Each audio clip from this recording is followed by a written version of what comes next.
So today what we're going to do is we're going to try to take what we said about limits last time and we're going to try to make it really precise. So we're going to give what mathematically we call a rigorous definition of the limit. And what that means is we want a definition that leaves no ambiguity. There's no room for interpretation. It is just laid out in front of you. You follow it and you see whether it works, and there's no guesswork involved. Because last time we said some stuff about limits, right? We talked about how, well, we want to study what happens to a function. Is it getting close to some particular value? But what does that really mean? Yeah, we can kind of, in a lot of situations, we can say, oh, yes, this should definitely be the limit. But it's not like we can just definitively say, if somebody asked us, how do you absolutely know for sure? We would kind of have to say, well, just kind of look at it based upon what we said last time. So what we want to do this time, we want to give a definition where we could say, we know it's the limit, and we can give you exact reasons why. There's a definitive set of rules for deciding this is, in fact, the limit. Now, the precise definition of a limit is something which a lot of students find a little bit confusing at first. So I want to try to build up this definition. I want to kind of try to do it in such a way that you'll see exactly where the entire definition is coming from and why it is what it is. Because if you understand where it's coming from, I think it will help you a lot in understanding how to use it as well. So let's start off by going back to what we said last time about limits. We said that intuitively, we would like to say that the limit as x approaches a of f of x, this should be equal to L. This means as x gets close to the value a, f of x gets close to L. Specifically L and only L. Now, by the way, one bit of notation that I don't believe that I mentioned in the last lecture, but that you should know about, is we also sometimes, instead of writing it out this way, it can sometimes be a little bit more convenient to write it out slightly differently. So sometimes we literally write as x approaches a, f of x approaches L. And so we use this little arrow to mean approaches. In other words, it means this value is getting closer and closer to this point. Once again, I do also want to remind you, we don't care about what happens at a. X equals a, that is not part of the consideration here. That's actually kind of the point, because we want to be able to talk about these limits in cases where maybe the function isn't even defined at a, or maybe it does some weird thing at a. We really want to be able to talk about this without talking about specifically what happens at the point a. So let's go ahead now and see if we can make this idea precise. And I want to start by kind of rephrasing the intuitive idea of a limit. So here is an alternate intuitive notion of a limit.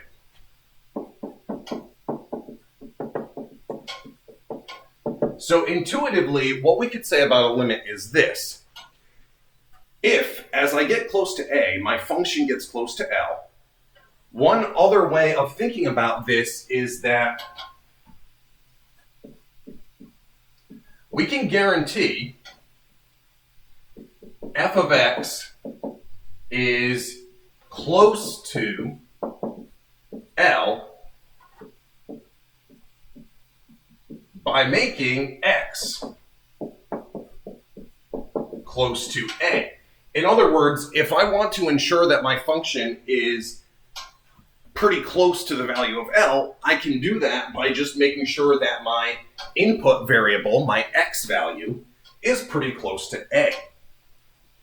And take a minute here and think about why this is equivalent to our original intuition about what a limit should be.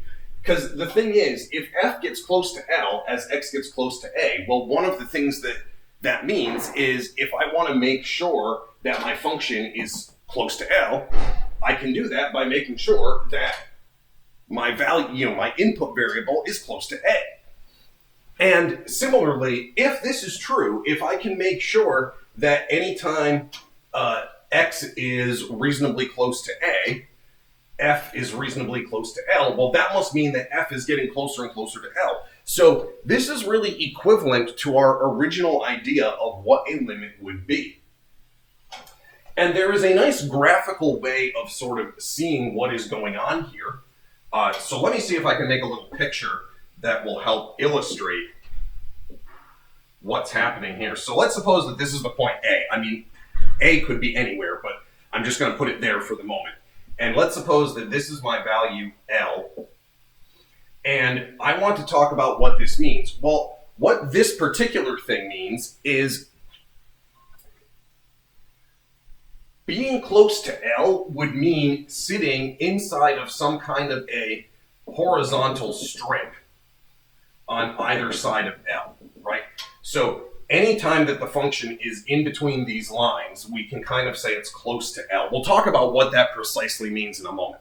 But in general, if I ask you, well, what do you mean by close to L? You could say, well, I want to guarantee that it's inside of this horizontal strip. That means that the function's value, the y coordinate on the graph, is reasonably close to L. Well, what I want to be able to do is I want to be able to guarantee that the function sits inside of here. So let's say that the limit really is L, and so we have a function that looks like this. Maybe this is my y equals f of x here. I want to be able to say, yeah, we can guarantee we land inside of this horizontal strip by just requiring maybe that we are inside of some kind of a vertical strip around A, except maybe at A itself. Again, don't care what the function does at the point x equals A. But otherwise, as long as we are inside of this horizontal strip, we land horizontal. As long as we are inside of this vertical strip, which dictates where we are on the horizontal axis, and that's where this gets confusing, right? Vertical strips, they're actually about restricting our value on the horizontal axis. That's where I got this confused in my head. So yeah, my apologies for that, but it's a good demonstration of why this is a little bit weird. The vertical strip restricts us in the horizontal direction because we're in between these two strips horizontally. Well, whenever I'm between these two strips, I land inside of this horizontal strip. So my vertical direction is restricted. And if you think about it, this is really what we mean when we talk about an intuitive limit. We mean, yeah, whenever you get close to A, you're guaranteeing that you're reasonably close to L. So anytime that I'm within some small horizontal interval around A, I should land within some small vertical interval around L.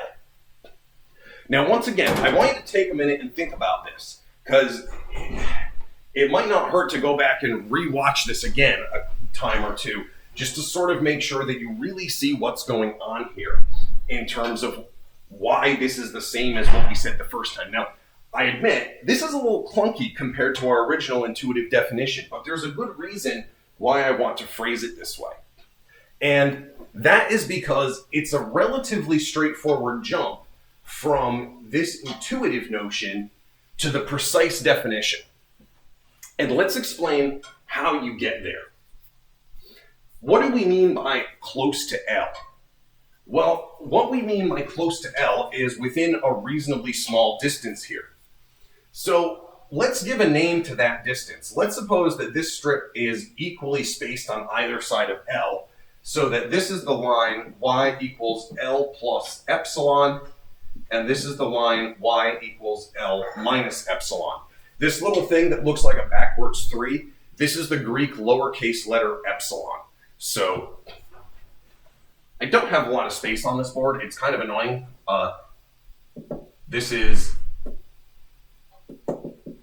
epsilon. It's a lowercase epsilon. Like you may have seen, uppercase epsilons or something before. They look a little different. We use the lowercase epsilon usually for this. And so being close to L really means within epsilon of L. Well, what does being close to A mean? Well, that means that the distance here from X to A should be within some small number. So let's suppose that this is A minus delta and this is A plus delta. This letter here that looks like a drunken D that is falling down and collapsing on itself, this is actually the Greek letter delta. The lowercase letter delta. Now the uppercase delta looks kind of like a triangle, but the lowercase delta looks like a D that's having some issues. Now, why do we use D? Well, it's kind of think D for distance. This is the distance away from A.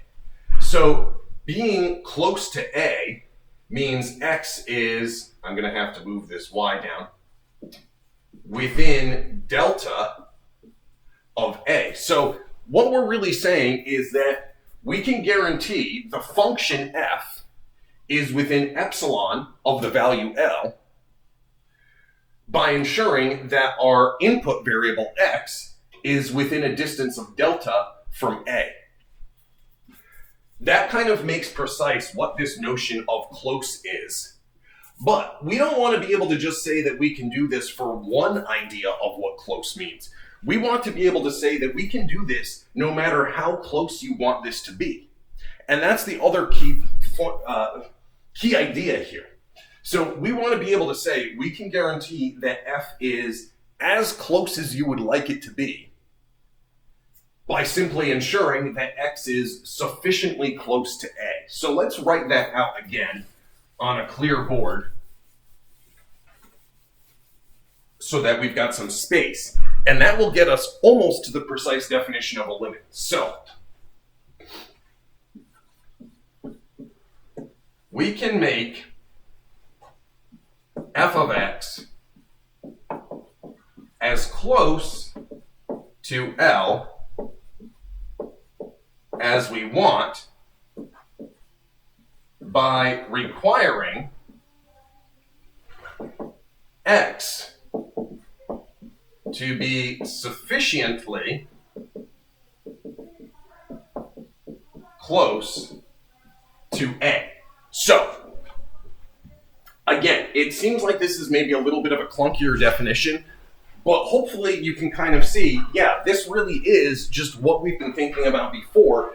It's just phrased in a way that is a little bit more precise. I guarantee my function is near L, and I can make it as near L as you want me to, no matter how, what idea you have of being near L, by simply requiring that x is sufficiently near to A. And once again, we need to talk about what does that mean. Well, what would this mean precisely? Being close to L means being within epsilon. And as close as we want means we can make epsilon as small as we want, and we can still pull this off. So what this means is that for any value of epsilon, as long as it's bigger than 0, we can't necessarily do it when epsilon is equal to 0, because we're not saying we can ever make the function equal L. We're just saying we can make it be close to L. So as long as epsilon is bigger than 0, we can get within epsilon, or we can make the absolute value of f of x, whoops, that's not what I meant, right? Absolute value of f of x minus L be less than epsilon by requiring that 0 be less than the absolute value of x minus A less than delta for some delta bigger than 0. This is really just a rewrite of what I said up here, except that I've written it out in terms of epsilons and I've written it out in terms of this delta. So if you want me to guarantee that the function is within epsilon of L, I can do that by just telling you, yeah, all you have to do is be within a distance of delta from A for some value of delta. Now, we don't necessarily know what that value is going to be, and we're not saying that, that's kind of one of the tricky things. How do you find this delta? Well, That doesn't matter. The point is that we can find some delta for which this works. And this is really kind of the precise definition of the limit, but we usually write it slightly differently. So make sure you've got this copied down, because we're now going to write out the definition of the limit in a way or in the standard way. But I want you to see that it's really just the same thing as what we've been saying all along. So the way we usually say this is that limit as x approaches a of f of x is equal to L means for any value of epsilon bigger than 0, there is a delta bigger than 0 such that when 0 is less than absolute value of x minus a less than delta, the absolute value of f of x minus L is less than epsilon. Once again, take a moment and see how it is that really, what I've said here, this is really just what I wrote down here. I've just kind of rephrased it a little bit and written it out in a different order. So any value of epsilon, that's as close as we want to force f to be to the value L, the limit. We can do that by finding some distance delta that when you're within delta of a, but not at a, that's where this 0 less than comes from. We don't want to take x equal to a. We want to say x is within a distance of delta, but it's not necessarily equal to a. Then the absolute value of f of x minus L is less than epsilon. In other words, we can find this distance so that whenever we're that close to a, the function is as close as you want it to be to L. Now, of course, which deltas are going to work, that is going to potentially depend upon what you pick for epsilon. So the rule is basically that we don't get to pick epsilon. We have to make this work for any given value of epsilon.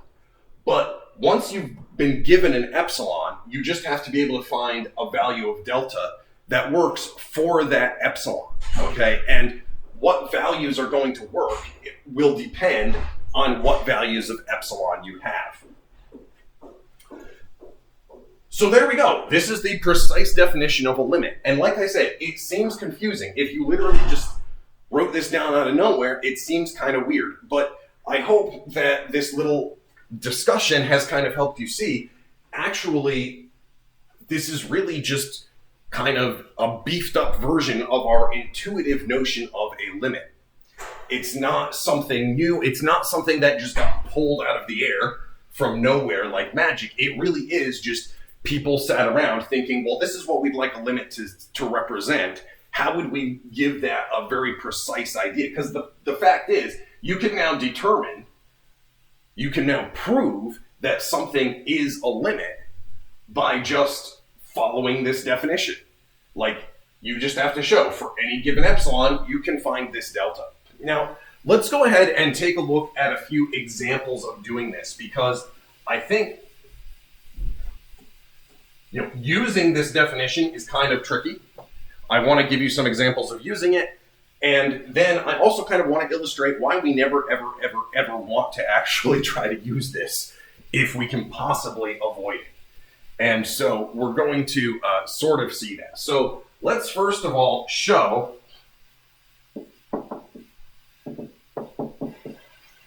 if f of x is equal to, say, 4,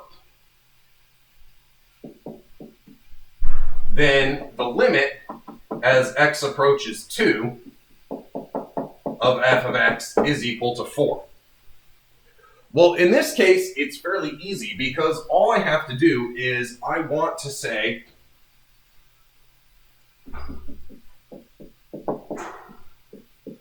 we want the absolute value of f of x minus 4 to be less than some given value of epsilon.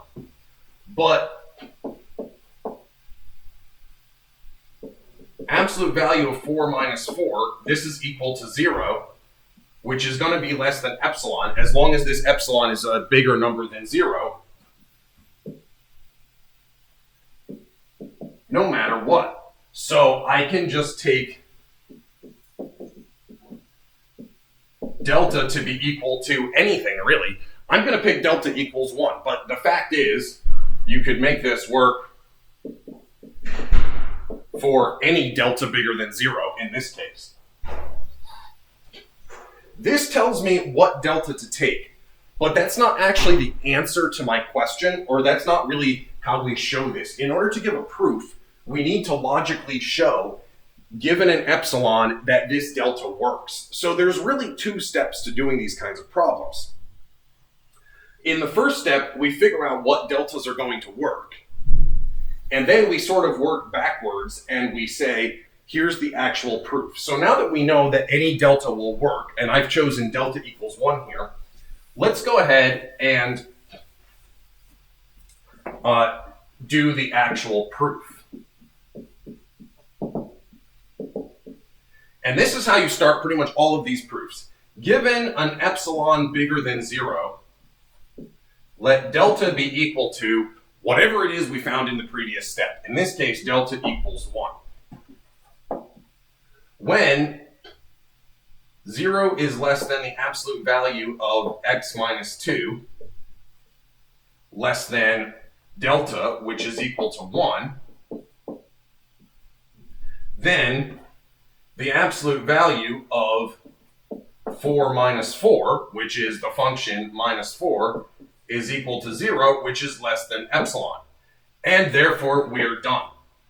Now, in this case, it's almost kind of such a simple example that it doesn't really illustrate how to do other problems very well. So normally I like to start with really simple examples because they give us a good jumping off point. But in this case, they almost don't, because in this case, this condition didn't depend upon my delta value at all. Like, this is just automatically true. So yeah, it's true when we're within delta, but it's actually just true no matter what.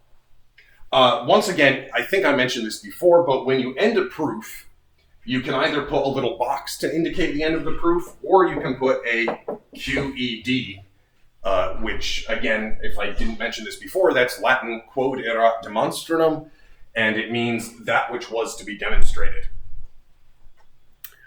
I prefer the little box because it's less writing than QED, but that's just me.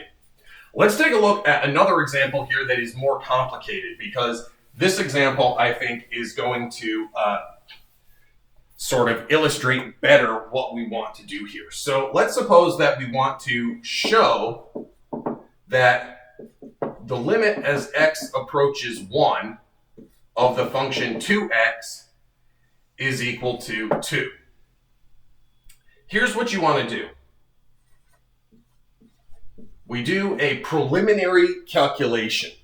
Our preliminary calculation is going to say, let's suppose that we have the absolute value of 2x minus 2 less than epsilon. And let's now ask, what conditions does that give me on x? And then we'll see if that can be useful to find a delta. So this is the same thing, and hopefully you guys remember this about absolute value inequalities. If not, go refresh yourself on absolute value inequalities, because that's going to be crucial throughout this entire little business of doing limits. Negative epsilon is going to be smaller than 2x minus 2, less than positive epsilon. I can divide everything through here by 2, and I'm going to get x minus 1 is between negative epsilon over 2 and positive epsilon over 2. Now, you'll notice that this is the same thing as saying that the absolute value of x minus 1 is smaller than epsilon over 2.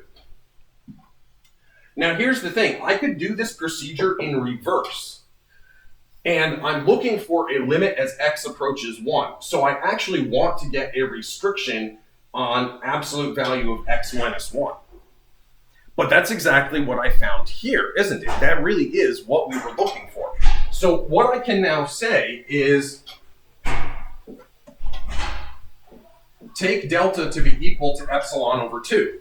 Then, whenever this condition holds, I can work my way backwards and end up with this condition. Because when we're working with these inequalities, remember, we're not doing anything that can't be reversed. We could always go the other direction if we wanted to as well. So that's really very important here, that you can go the other direction. So now that you've seen this preliminary calculation, let me show you the actual proof. Hopefully you have this written down, because usually I like to leave up the preliminary calculation, but I don't have a large enough board for it. So, proof. As always, we start this as given epsilon bigger than 0, let delta be equal to what I got in my preliminary calculation. Then, when 0 is less than the absolute value of x minus 1, less than delta, which is equal to epsilon over 2, in particular, what we're going to have is the absolute value of x minus 1 is less than epsilon over 2. That means that negative epsilon over 2 is less than x minus 1 is less than epsilon over 2. That means that if we multiply everything by 2, we get negative epsilon less than 2x minus 2 less than positive epsilon. So the absolute value of 2x minus 2 is less than epsilon. But that finishes this, because this 2x, this is my f of x, and this minus 2, that is subtracting the limit here. And so we're done. We've given this proof. So that's all we have to do. Now, again, let me reiterate the procedure here, because I want to make sure everybody's okay with this and kind of sees. This really gives you a good illustration of what you will do in general. And what you will do in general is you start by doing a calculation to figure out, how do you guarantee the final inequality that you want? How do you make sure that this is actually going to be true? You figure out where that inequality is going to be true, and then you have to phrase it in terms of a delta. Then that's your preliminary calculation. Then the next step, the next big part, is doing the actual proof, where we start with epsilon being given and we fix delta to be whatever we found in our calculation. And then we kind of work through our calculation backwards and show, therefore, when this condition with delta holds, this condition on the function holds. So let me try asking you guys to try to do one a little bit similar to this, and we'll see if you can manage this. So I'm going to write down this problem, encourage you to pause this, try it for yourself, and then we'll work through it together. So let's suppose that I want to show that the limit as x approaches 2 of 1/2 x plus 1 is going to be equal to, actually let's do 1/2 x plus 2, because I don't want everything to end up being 2's here. 1/2 x plus 2 is equal to 3. So pause this for a moment and then we'll work through this together. All right, were you able to come up with anything? Or at least get through the preliminary calculation? Because I know a lot of this stuff, this is something new that you maybe haven't done a lot of before, doing these kinds of proofs. So don't feel weird if this is somehow seeming kind of totally different than what you're used to doing in mathematics. It is kind of different than what you're used to doing in mathematics. We're not just doing calculations here, we're trying to write down proofs. But the first step really is doing a calculation. So here is my preliminary calculation. What I want is the absolute value of 1/2 x plus 2 minus 3 to be less than some value epsilon. Well, that's the same thing as the absolute value of 1/2 x minus 1 being less than epsilon, which is the same thing as negative epsilon less than 1/2 x minus 1 less than positive epsilon. I'm sorry, that is a terrible looking less than sign. There we go. And this means if I want this x to be have a coefficient of 1, if I multiply everything by 2, I get negative 2 epsilon is less than x minus 2 is less than 2 epsilon. This means the absolute value of x minus 2 is less than 2 epsilon. So, we're trying to find a region around x equals 2 where this is true, and that's what we have done. So I'm going to take my delta to be equal to 2 epsilon. Quick observation about getting delta to be equal to 2 epsilon. I could also make delta anything smaller than that. Once you find a delta that works, you can always make the delta smaller because that just restricts the function even more. But, why make things more complicated for ourselves? We'll just take whatever we kind of obviously get here. All right, so if you weren't able to do this, make sure you understand this calculation and then maybe see if you can do the proof. Otherwise, let's get straight into running through the proof. So I'm going to say, for a proof here, given epsilon bigger than 0, let delta be equal to 2 epsilon. When 0 is less than the absolute value of x minus 2 is less than delta, which is equal to 2 epsilon, we get, in particular, that 2 epsilon is less than, negative 2 epsilon is less than x minus 2 is less than positive 2 epsilon. Excuse me, I forgot the negative there as I was saying this. And this means that, well, let's divide everything by 2. So we get negative epsilon is less than 1/2 x minus 1 is less than positive epsilon. What I really want is to have the function itself show up in here. So I have 1/2 x minus 1, but I want to rewrite this minus 1 as 2 minus 3 so that I can rewrite this. Let me write it down and then explain what's going on. See, I wanted 1/2 x plus 2 because that's my function. So I can rewrite subtracting 1 as adding 2 and then subtracting 3. So the negative 1 kind of got split in pieces here. And the reason I did that, again, it's because I want this original function to show up in here. And then this is going to be less than positive epsilon. But this means that what I've got is, other than messy handwriting, I have 1/2 x plus 2 minus 3 absolute value is less than epsilon. Because if this thing is sandwiched between negative epsilon and positive epsilon, its absolute value is smaller than epsilon. And there we go. We have now finished. So we want to indicate that this is the end of our proof with a little box or a QED, and we're done.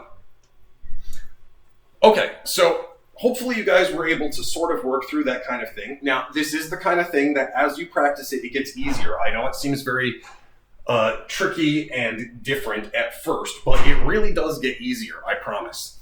And I'm also going to give you a recommendation if you want to see more examples of this stuff. Now, you can see more examples in your textbook, but if you're ever looking for additional examples beyond what I do in lectures and beyond what you see in your textbook, there is an online website, and I'm going to post this on Blackboard for you guys to have a link to it, but it's called Paul's Math Notes.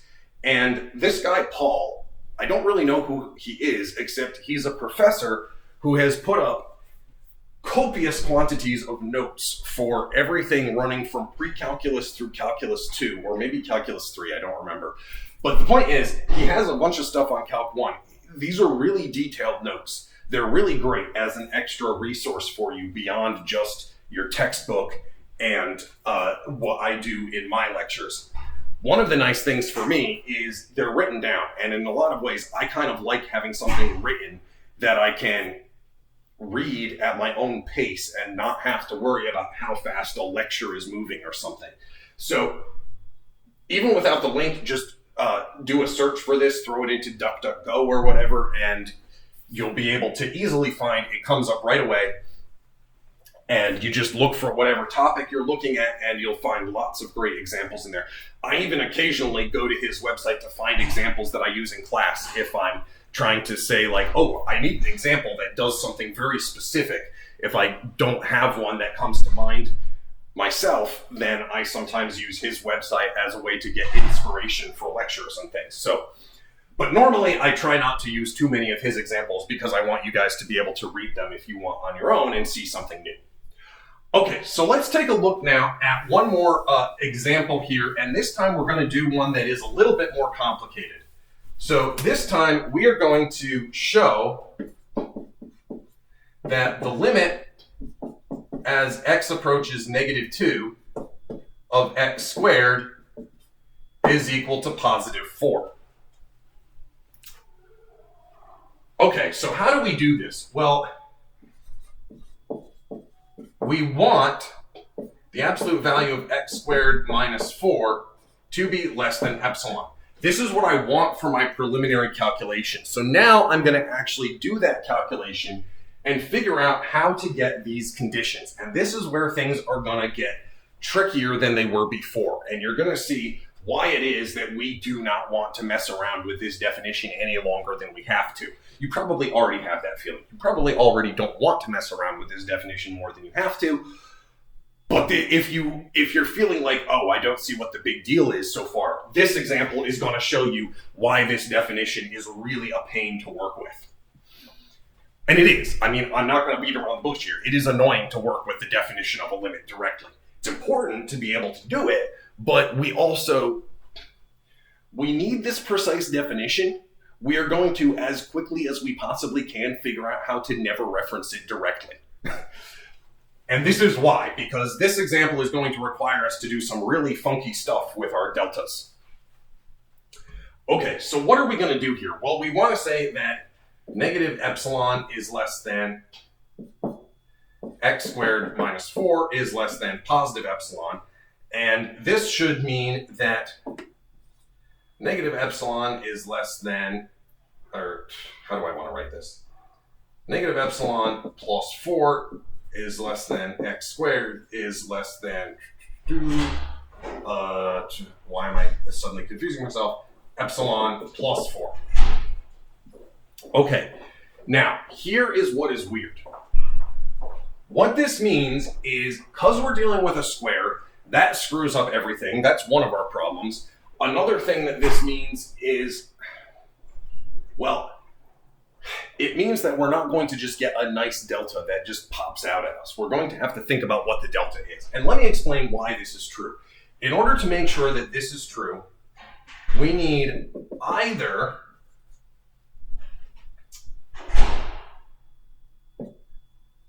negative square root of 4 plus epsilon is less than x is less than negative square root of 4 minus epsilon, or we need square root of 4 minus epsilon less than x less than square root of 4 plus epsilon. Now, why is this true?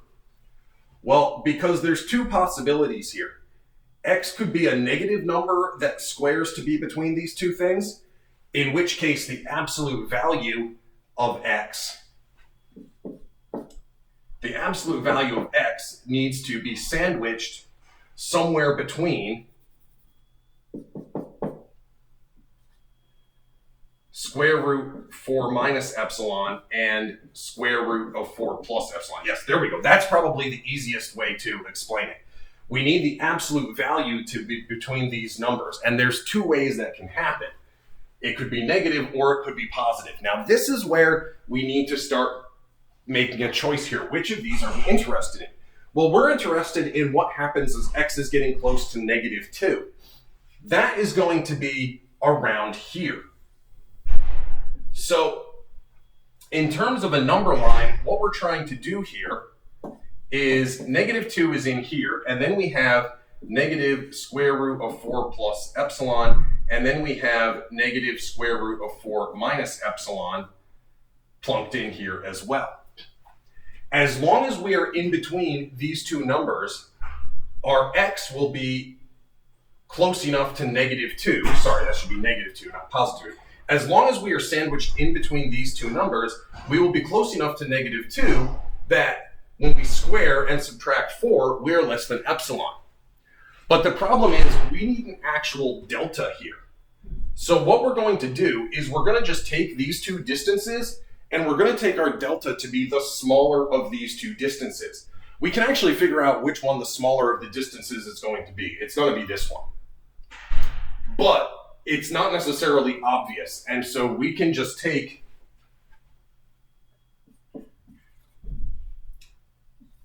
delta to be equal to the minimum of the two numbers, absolute value of -2 plus square root of 4 plus epsilon, and absolute value of -2 plus square root of 4 minus epsilon. In other words, we just take the smaller of these two distances because we want to end up that whenever we're within delta, we land inside of this interval. So I need to take the smaller of the distances between -2 and the edge of this interval where this thing works. Okay, hopefully you can start to see why people don't want to work directly with this definition. This was kind of annoying to do this calculation. If the calculation didn't seem to make a lot of sense to you, let me know, send me an email or whatever. Come talk to me online during my office hours. We will work through this somehow, and I'll try to explain it better. But you may also want to go back and just kind of rewatch this, because sometimes when you see something the second time, it makes more sense. Now, let us now try to run through this entire thing backwards and do our proof. And I'm going to leave up some of this stuff as we go so I can reference back to it. So proof. Given epsilon bigger than 0, let's let delta be equal to this ginormous mess. The minimum of absolute value -2 plus square root of 4 plus epsilon, absolute value of -2 plus square root of 4 minus epsilon. When the absolute value of x plus 2, because we're going for the limit as x approaches -2, which I somehow erased here, is less than delta, which is this thing here, then in particular, what we can say is that this condition happens. So we can say that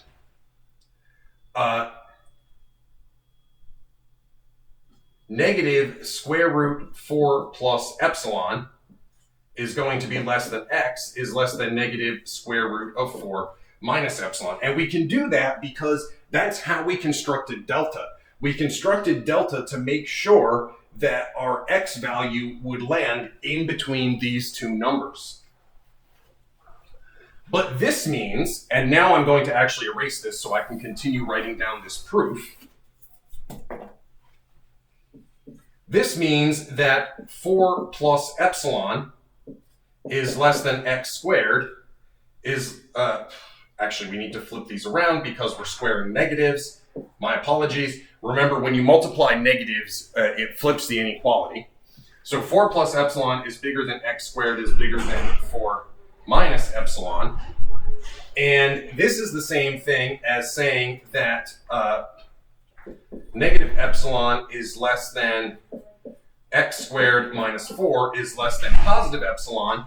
So that means that the absolute value of x squared minus 4 is less than epsilon. Okay, we are actually finally done with this problem. You can see here, this is not an easy thing to do. This is tricky. I mean, even for me, and I've done this kind of thing many, many times, it's tricky. I got to think about this stuff and be really careful when I do it. And it is not easy to do this kind of thing. So, that is one of the problems with our definition. It is a royal pain to use our definition. It takes a lot of work to show that our definition tells us something. There's actually a second problem with our definition in terms of how useful it is that I haven't really addressed yet, so let me bring it up now. The second problem that we have is you'll notice nothing in the definition tells you how to figure it out. In other words, it tells you how to verify that the limit is equal to some number L. But it doesn't tell you what that L would be. It doesn't tell you how to know what that L would be. You kind of have to just guess what L should be, and then you can prove whether it works or not. But you can't just calculate what should L be based upon the definition. Well, that's kind of annoying because many times what we're really interested in is how do we find this limit? Not just, okay, if we already have an idea that this should be the limit, how do we verify it? That's important. But we actually want to figure out what it should be. So that is the next big question that we want to ask is, how on earth do you find L? So there's really two problems that we want to answer. One is, how do we find L? The definition doesn't say. It says, if you happen to have an idea that this is what L should be, yeah, we can prove that it works. But it doesn't tell you how to find what that should be. The second problem is, how do we never, ever have to think about epsilon and delta again, if we can help it? How do we avoid messing around with sort of the details of this technical definition? Because as you can see from that last example, it is not a simple matter, okay? It is quite tricky to do. Here is the good news. We can use the definition to prove certain properties of the limit that are going to then allow us to calculate what L should be. Not only will they allow us to calculate it, but these properties guarantee that the L we calculate is automatically going to work. So we won't have to actually, when we use those rules, we don't have to mess around with finding an epsilon delta pairing that works. We don't have to do that process, because what we're going to show is that the way that we calculate L, that L is automatically always going to work somehow. And we don't need to know how. We just need to know that it does work. So that's what we're going to do in the next lecture. We're going to go through, find those rules, and I'm going to show you how you can easily calculate, well, easily compared to this, easily compared to epsilons and deltas, how you can much more easily work with limits. All right, I know this was a bit of a lengthy lecture, so again, maybe rewatch the parts that you found more confusing and everything, and do make sure to check out that Paul's math notes for some additional examples here so that you can kind of follow along and look at those as you work on your homeworks and things. All right, I'll be uploading another video this week in a couple of days.